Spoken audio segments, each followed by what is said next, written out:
With the aid of a consultant, the ACT Alliance South Sudan Forum, with its 15 members, has embarked on the development of an Emergency Preparedness and Response Plan, EPRP, for South Sudan Forum. This has been possible with the financial support from the Norwegian's Church Aid, NCA, as a lead contributor.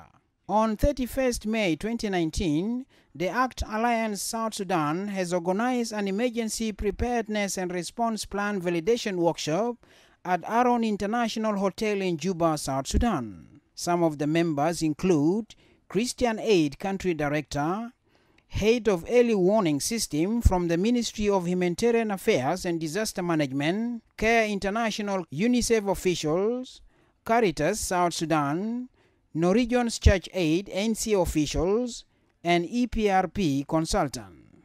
The Christian Aid Country Director, who is also the ACT Alliance convener, James Wani, did the opening remarks of the validation workshop. I would like really to welcome each and every one of you to take this opportunity seriously, to discuss some of the findings, some of the recommendations that have come up from the work that Dilip and my colleague Alex and also other ACT members have been working on, and really help charter a way forward in terms of how we can coordinate effort and emerge from here as better prepared as collectively as stakeholders and also individually in our own organization and institution in which we work.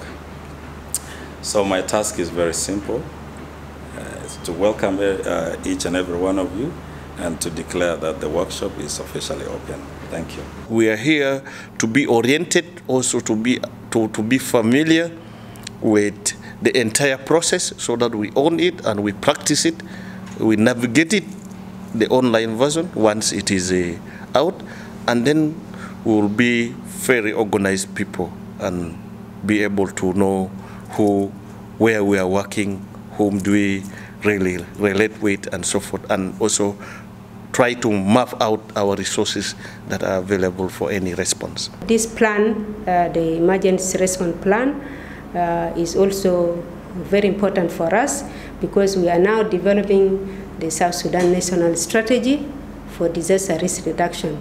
So all these are geared to building resilience of our communities. We've been able to map and identify where each of the partners are working, what resources they have in terms of, say, contingency materials, what kind of support in terms of human as well as financial resources that they have either at the country level or at the HQ level or even at the regional level.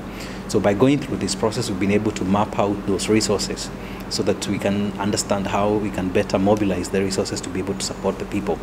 And then lastly also, it's about having a very articulate mechanism through which then we can be able to bring in the ACT Alliance funding mechanism to be able to support us to respond to the crises. Having gone through this process, we believe that we are now in a better position to be able then to apply for ACT Alliance emergency funding to be able then to more quickly and adequately respond to future crises. Without an emergency response plan, you're still figuring out what you need actually. But once you have that in place, you have a team that is already pre-trained and you can quickly deploy them to do a rapid assessment. You probably have some money put aside to be able to engage quickly. And so I think this is very relevant in the context of South Sudan. The document definitely makes sense. When looking at the different types of emergencies, be it a rapid onset or a slow onset emergencies. In most cases, what happens is that when there are emergencies, it could be chaotic and confusing.